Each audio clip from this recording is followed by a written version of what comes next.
Jamaah yang dimuliakan oleh Allah Subhanahu wa taala, ini adalah anugerah.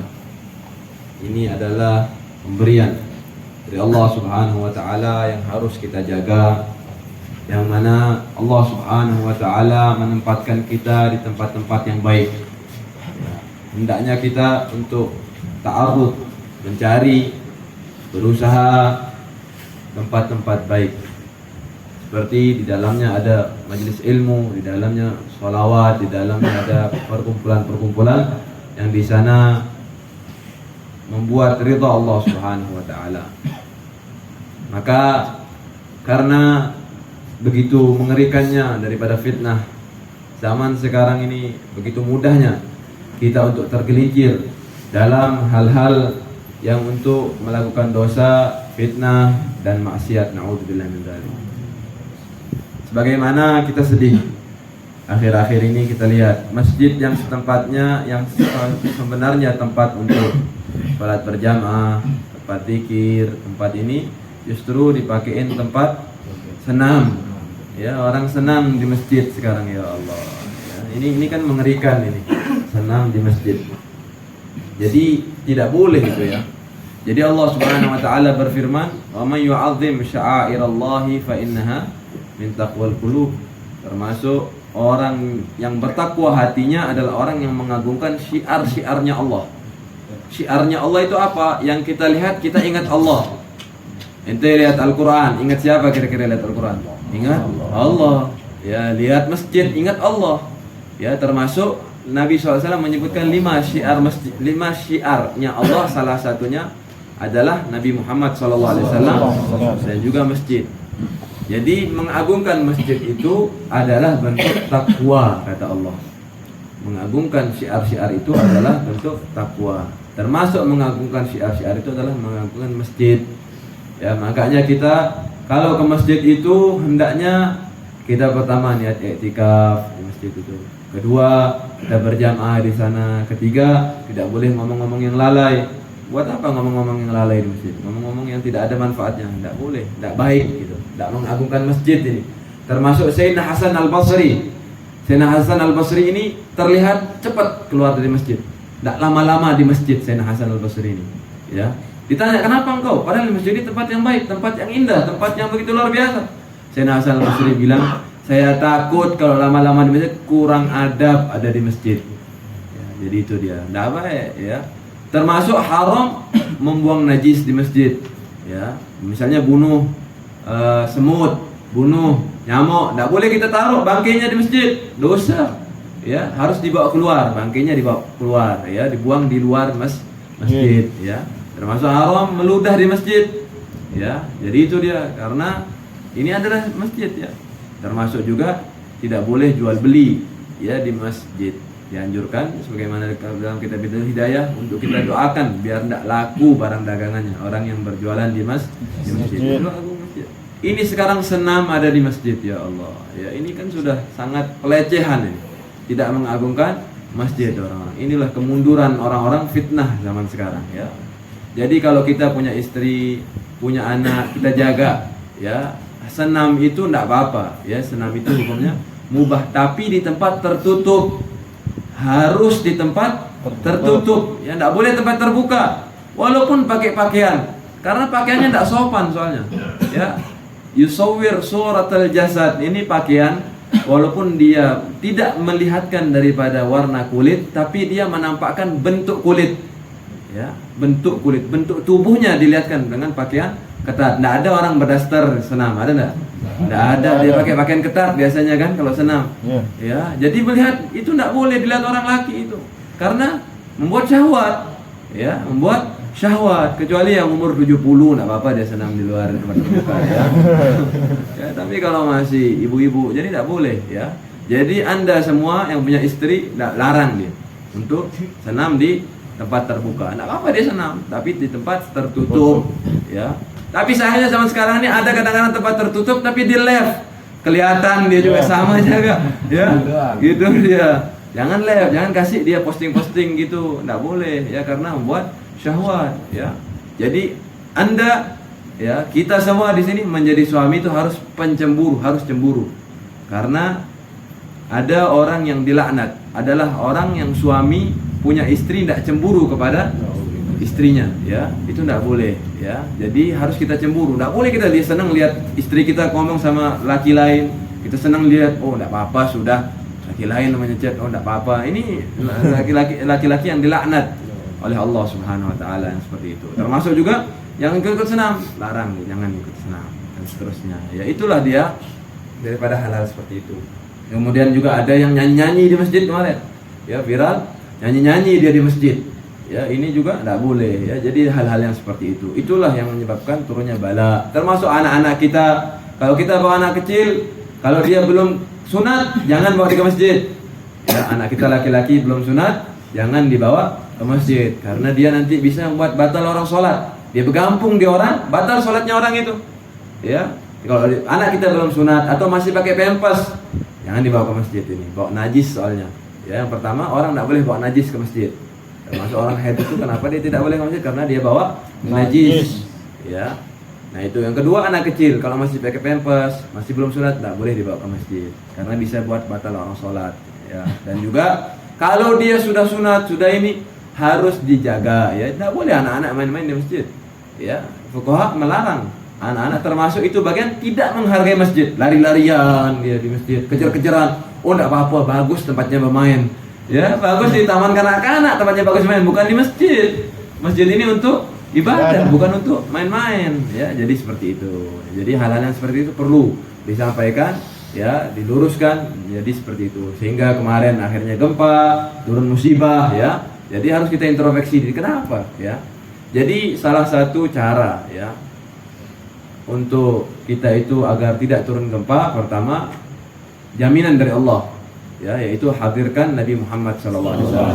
Gimana hadirkan Nabi? Yaitu artinya perbanyak sholawat kepada Nabi. Ya, seandainya seluruh Lombok ini sholawat pada Nabi, sholawat bukan hanya di majelis sholawat saja, di rumah sholawat, ya, ketika sendiri, ketika sama istri sholawat dan lain sebagainya. Ya, perbanyak sholawat maka tidak mungkin turun musibah. Karena di zaman Nabi, ketika Nabi ada, itu tidak pernah turun bala.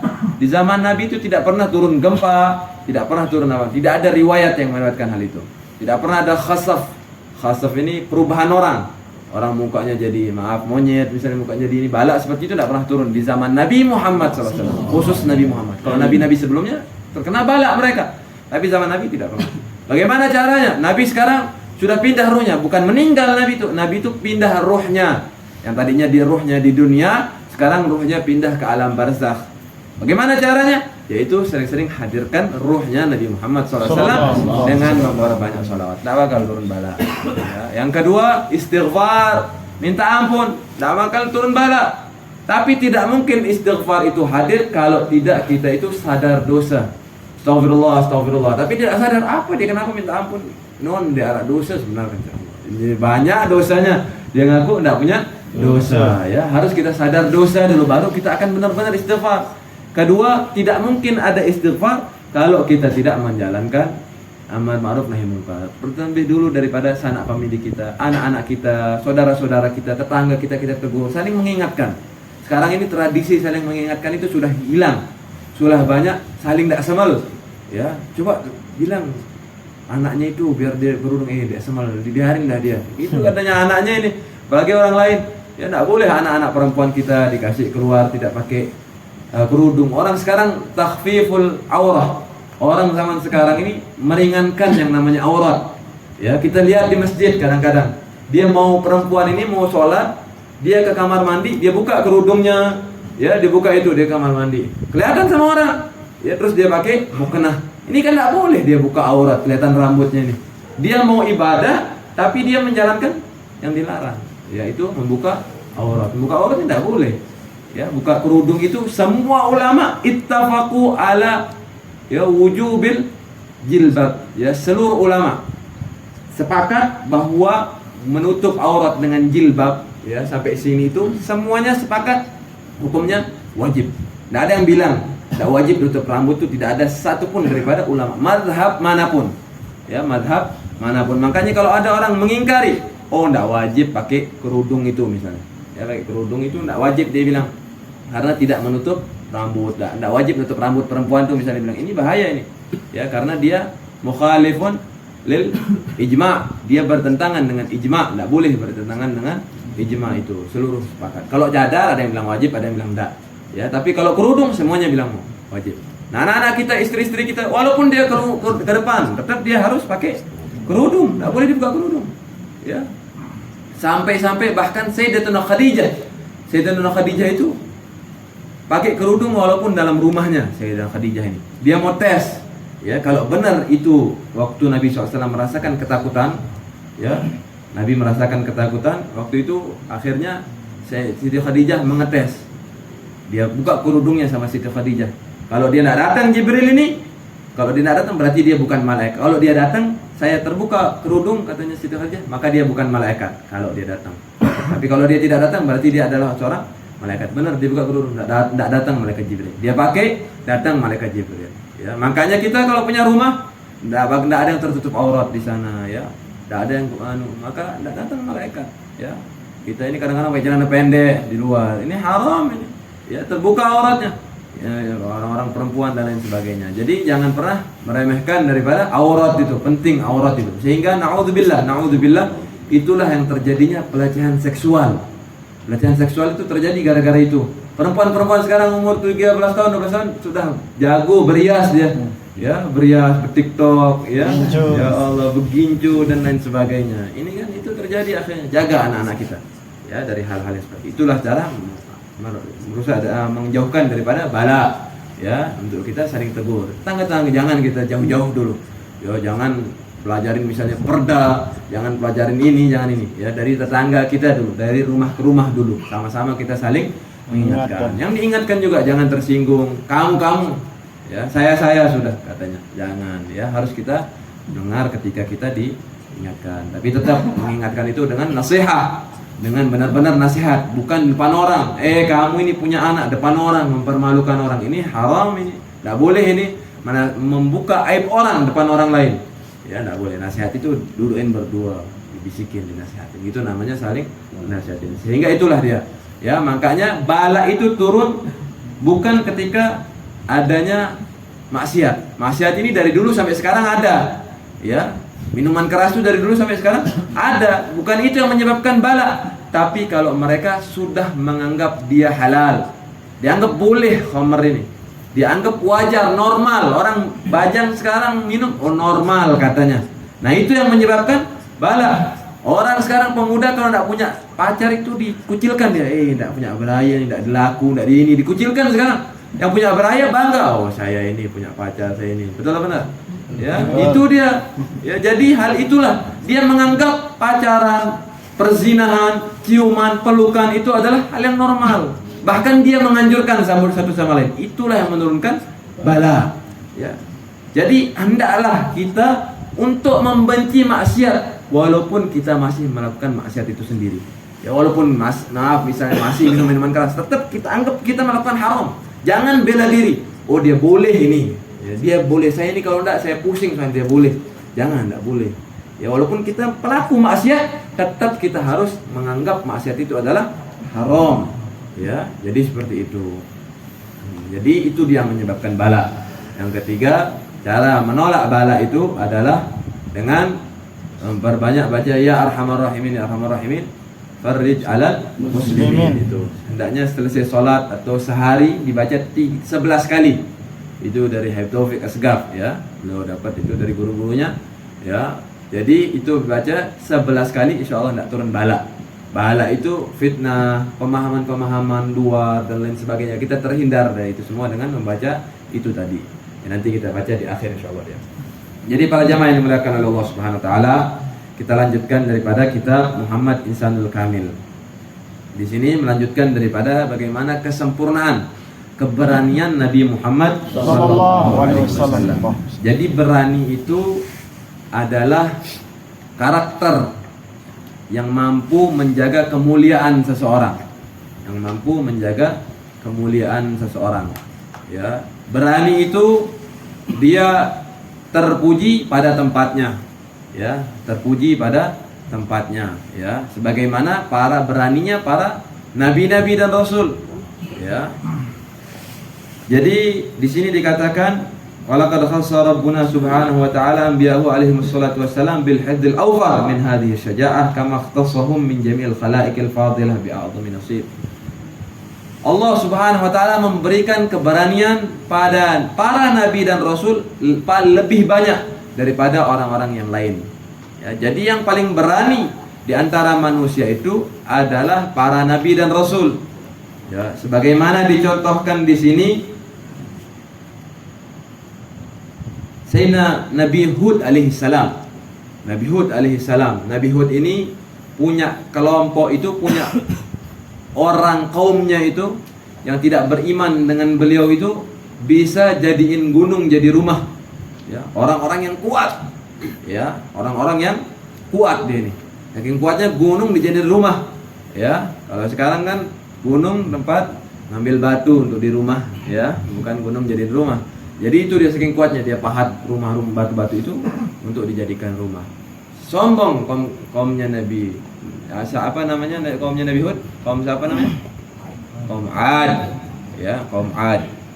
Kalau kaum Nabi Saleh, kaum Samud, ya, kaum Samud itu dia. Itu sama-sama di Arab. Nabi Hud dan Nabi Saleh ini sama-sama diutus di Arab, ya. Dua-duanya makamnya di Hadramut. Nabi Saleh makamnya di Hadramut, Nabi Hud makamnya di Hadramut. Dibuatkan haul. Haul Nabi Hud ini ada di bulan Sya'ban, di awal-awal Sya'ban, 5 sampai 7 sampai 8 itu haulnya Nabi Hud alaihi salam. Jadi itu dia. Jadi Nabi Hud ini punya kaum itu sombong, tapi beliau tidak takut. Beliau bahkan mengatakan, "Inni asyhadullah wa asyhadu anni bari'un mimma tusyrikun." Ya. Aku bersaksi tetap walaupun kalian ingkar, walaupun kalian ancam, walaupun kalian tak mau beriman, kata Nabi Hud, aku tetap bersaksi bahwa Allah itu adalah satu-satunya Tuhan dan aku berlepas diri daripada apa yang kalian syirikan. Ya, jadi seperti itu. Walaupun beliau diancam, diingkarin, sombong dan lain sebagainya, beliau tidak takut, tetap konsisten untuk mengatakan Allah itu adalah satu-satunya Tuhan dan tidak boleh disyirikkan dengan yang lain. Jadi seperti itu. Coba kita, kalau kita diancam dikit, ya, jangan kan diancam, diiming-imingi kadang-kadang kita berani, ya, diiming-imingin kadang-kadang kita berani. Kasih 100 juta, oh ya iman kita, ya 200 juta, 1 miliar, ya, sekali aja ke gereja 1 miliar, mau dah, ya, naudzubillahi min dzalik. Jadi seperti itu. Kemudian bagaimana Nabi Musa alaihissalam di dalam keberaniannya. Nabi Musa ini termasuk nabi yang paling berani. Ya, ketika itu beliau sudah terpojok. Ya, sudah terpojok ketika di kalah kaum Saharah, kaum penyihir, pengikutnya Firaun kalah. Ya. Qalu amanna bi rabbil alamin, Rabbi Musa wa Harun. Ya, itu mereka mengatakan setelah kalah, kami beriman dengan Tuhan semesta alam, Tuhannya Nabi Musa dan Nabi Harun. Ingkar kepada Firaun. Marah Firaun. Ya, marah Firaun, apakah kamu beriman? Ya, sebelum aku izini kalian. Marah Firaun. Akhirnya keluar Nabi Musa, dikejar Nabi Musa sama Firaun dan bala tentaranya. Lari Nabi Musa, ya, ke salah satu tempat sehingga sudah terpojok. Di depannya laut, tidak bisa lari. Ya, di depannya laut. Sehingga pengikut Nabi Musa bilang kepada Nabi Musa, ya, inna lamudrakun. Kita ini ketangkap sudah kita ini. Karena di belakang sudah Firaun, kita ini terpojok. Ya, tidak ada tempat. Ya, Nabi Musa bilang, "Kalla inna ma'iya rabbi sayahdin." Ya. Belum tahu Nabi Musa mau bagaimana nih. Tapi Nabi Musa tetap percaya kepada Allah, tenang. Tidak takut, berani tetap. Allah akan memberikan petunjuk padaku. Tidak mungkin kita ketangkap. Ya, jadi seperti itu. Sudah terpojok Nabi Musa nih. Di belakang ada pasukannya Firaun, di depan lautan, keliling semua, tidak bisa ada tempat lari. Artinya terancam. Tapi Nabi Musa tetap tidak takut, tetap berani, tetap dia konsisten. Karena yakin hanya Allah yang akan memberikan jalan keluar. Jadi seperti itu. Ya, kita jangan pernah takut. Ya, jangan pernah takut kalau di dalam kebenaran. Ya, semasih dalam kebenaran, jangan pernah takut dengan ancaman siapapun. Jadi seperti itu. Nabi Musa alaihissalam. Maka orang-orang yang paling berani adalah para nabi dan rasul, karena mereka akan bertemu dengan orang, akan berkaitan dengan umatnya, harus ketemu, Ya, namanya pemimpin itu, para nabi inilah pemimpin. Namanya pemimpin itu harus bertemu dengan umatnya. Dia harus ketemu dan lain sebagainya. Tidak ada pengawal. Para nabi itu tidak punya pengawal, tidak punya ajudan mereka. Ya, jadi seperti itu. Jadi harus berani agar ketika diancam dan lain sebagainya bisa melawan. Jadi seperti itu para nabi dan rasul. Dan yang paling berani di antara mereka Nabi kita Nabi Muhammad sallallahu alaihi wasallam. Karena para nabi dan rasul mereka diutus untuk umatnya. Kalau nabi kita diutus untuk seluruh umat, ya, untuk seluruh umat adalah Nabi Muhammad SAW. Jadi harus paling berani. Maka Nabi Muhammad SAW di dalam kisah yang sangat banyak bagaimana keberanian Nabi Muhammad SAW. Di dalam peperangan Nabi Muhammad SAW, beliau adalah orang garda yang paling terdepan. Ya, tidak pernah mundur sekalipun. Tidak ada satupun riwayat yang mengatakan Nabi mundur sedikit. Tidak ada. Ya, bahkan bukan mundur sedikit, sejengkal. Ya, tidak pernah Nabi itu bukan hanya sekedar mundur, ingin mundur Nabi itu tidak pernah. Ya, Nabi itu mau mundur tidak pernah. Ya, apalagi mundur. Jadi seperti itu. Marra annahu hamma bi ta'akhur an maqami qadaman aw usbuhan al-amru alladhi ja'alahu baina ashabi min al-uyun was-sudur qa'idan mutan yatarib shaghir isyaratin la, ya, tidak pernah Nabi itu mundur sama sekali, ya. Jadi seperti itu. Sehingga itulah yang membuat para sahabat termotivasi untuk lebih berani lagi. Nabi kita aja berani, apalagi kita harus lebih berani. Jadi itu pemimpin itu berat, ya. Harus paling depan. Ya, sekarang maaf misalnya jenderal lari, ya ikut semua lari. Jenderal kita aja lari, apalagi kita. Jadi seperti itu. Jadi kita kalau dijadikan pemimpin jangan mundur bagaimana Nabi SAW. Ya, kalau zaman sahabat itu mereka 1 lawan 10. Ya, 1 lawan 10. Kalau masih 10 misalnya di peperangan, ya, lari 10 tidak boleh lari. Kalau masih 10 lawan 1, satu sahabat, 10 orang kafir harbi lawannya ketika perang itu. Kalau masih 9, 8 tidak boleh mundur. Ya, 10 tidak boleh mundur, 11 baru boleh mundur. Ya. Ya, tapi Allah meringankan. Di zaman kita ini sekarang al-ana khaffafallahu ankum wa alima anna fikum dha'fa. Ya, fa iyyakum minkum yatun dan seterusnya ayat. Jadi kalau kita ditahu lemah, iman kita lemah, nanti naudzubillah, ya, kalaupun terjadi peperangan misalnya ente ke Israel misalnya perang lawan orang kafir harbi di sana, ya, kalau dia 2 lawan 1 tidak boleh mundur. Ya, 2 lawan 1. Kalau dia 3 boleh mundur. Ya, firar minaz zahab ini minal kabair. Ya, lari dari peperangan termasuk dosa besar. Ya, ketika terjadi peperangan yang resmi, yang syar'i, bukan asal-asal perang, ya, seperti rebut kekuasaan ini bukan perangan yang seperti itu, perang yang syar'i yang sesuai tuntunan syariat. Jadi seperti itu. Jadi itu dia Nabi SAW tidak pernah mundur. Bahkan Nabi ini bukan hanya 1-2, ya, lebih dari 10 pun Nabi tidak mundur. Kita 1 kadang-kadang mundur. Ya, lihat di petatuan lagi, waduh di petatu lagi ini. Ya, lihat dia awaknya fitness lagi, mundur lagi, ya. Jangan. Jadi seperti itu. Kemudian pernah dikatakan Sayyidina Ali karramallahu wajhah. Sayyidina Ali ini termasuk asja'us sahabah. Sahabat yang paling berani Sayyidina Ali ini. Beliau bilang ketika peperangan sudah mulai kucar-kacir, ya, sudah mulai berdarah, sudah mulai memerah peperangan nih. Puncak-puncaknya peperangan, kata Sayyidina Ali, kami berlindung di dekat Nabi Muhammad sallallahu alaihi wasallam. Kita akan tenang ketika berada di dekat Nabi, seakan-akan Nabi itu melindungi kita. Ya. Jadi seperti itu. Kan kita kalau lagi perang, yang kita cari itu kadang-kadang kalau sudah terpojok orang yang paling berani, orang yang ada harapan lindungin kita, ya kan begitu. Nah, para sahabat itu termasuk Sayyidina Ali, kalau sudah peperangan mulai genting, yang mereka cari adalah Nabi Muhammad sallallahu alaihi wasallam, ya. Dan dia orang yang paling dekat dengan musuh. Nabi ini yang paling dekat dengan musuh. Artinya sahabat yang lain berada di belakang Nabi Muhammad sallallahu alaihi wasallam. Nabi SAW melindungi mereka, Allah. Ya, jadi itu dia. Pernah diceritakan juga, ini cerita terkenal, ya, bagaimana Sayyidina Jabir radhiyallahu taala anhu, kita pernah di Dzatur Riqa, di peperangan Dzatur Riqa namanya. Ya, ada namanya Ghazwah, ada namanya Kalau ghazwah itu yang Nabi tidak hadir,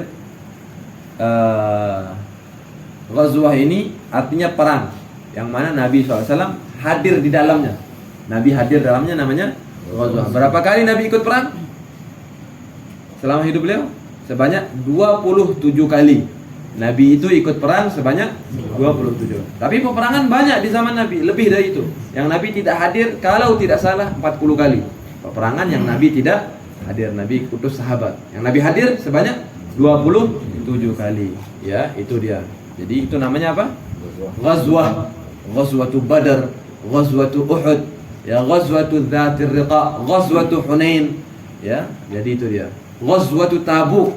Ghazwatu Tabuk ini jauh tempatnya dan seterusnya. Kalau sudah disebut ghazwah, artinya Nabi hadir di sana dalam peperangan itu. Termasuk Dzatir Riqa ini. Nabi SAW sedang berteduh bersama para sahabatnya di pohon. Ya, di pohon. Ada pohon satu, kita tinggalkan untuk Nabi karena dia rimbun, dia indah, dia nyaman.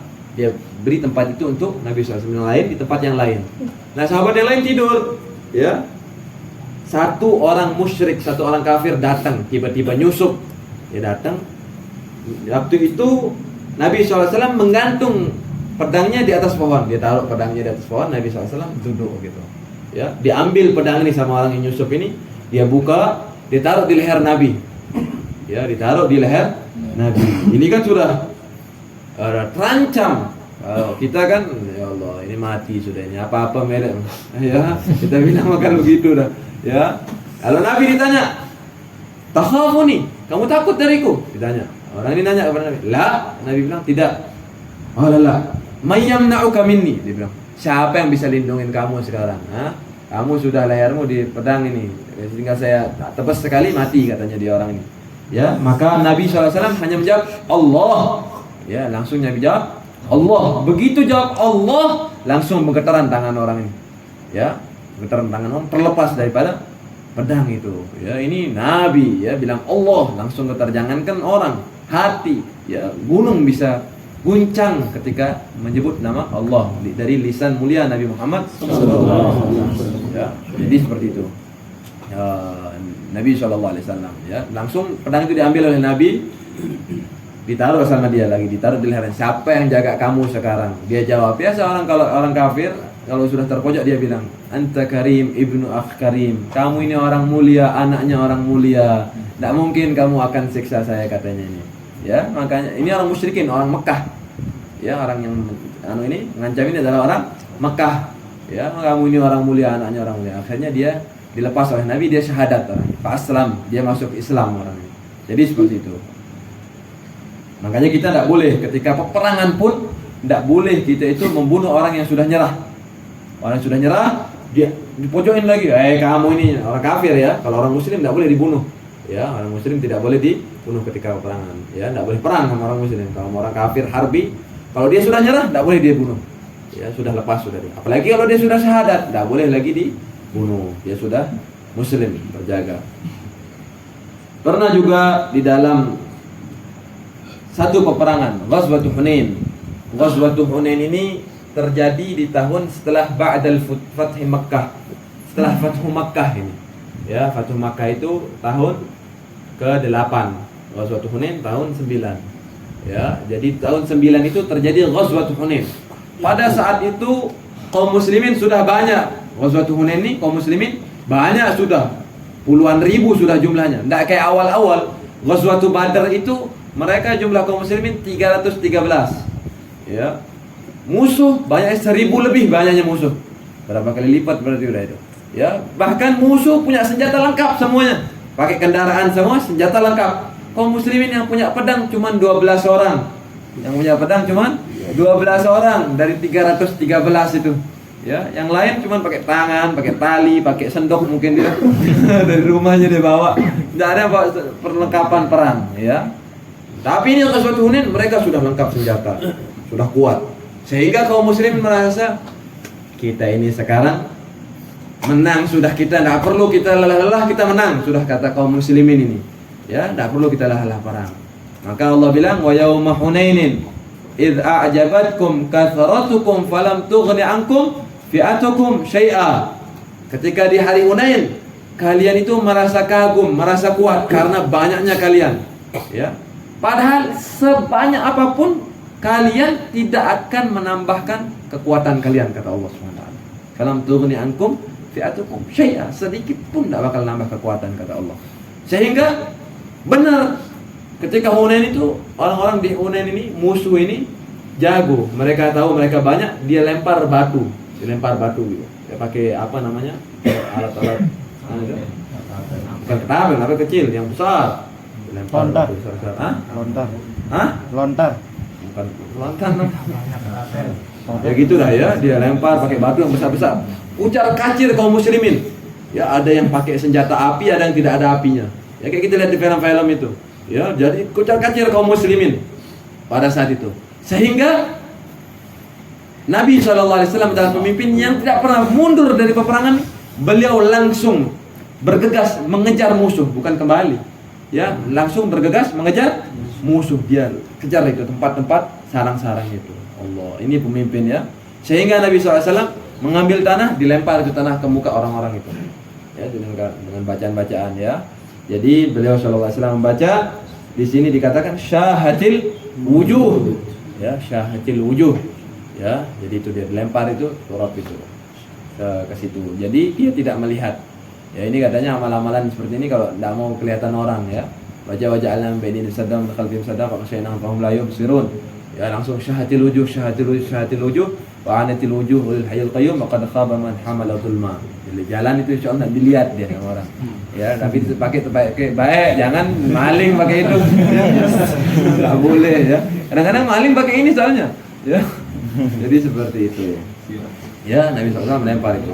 Tertidur orang, tidak ada yang melihat Nabi SAW. Jadi itu dia bagaimana keberanian Nabi Muhammad SAW. Ya. Ya, Sayyidina Abbas pada saat itu yang menemani Nabi adalah Sayyidina Abbas. Beliau mengatakan, demi Allah, tidaklah aku lihat beliau melempar itu debu. Nabi ketika melempar debu lawan mereka itu, mereka kucar kacir juga musuh. Ada yang kabur melihat itu. Ya, kucar kacir kabur langsung daripada musuh tersebut. Ya, Nabi SAW sendiri ditemani oleh pamannya Sayyidina Abbas. Jadi seperti itu. Jadi kita jadi pengikut ini jangan penakut, tapi ada pada tempatnya. Ya, jangan asal-asal dari sini langsung mau tantang orang, kayak katanya suruh kita berani. Coba tes katanya.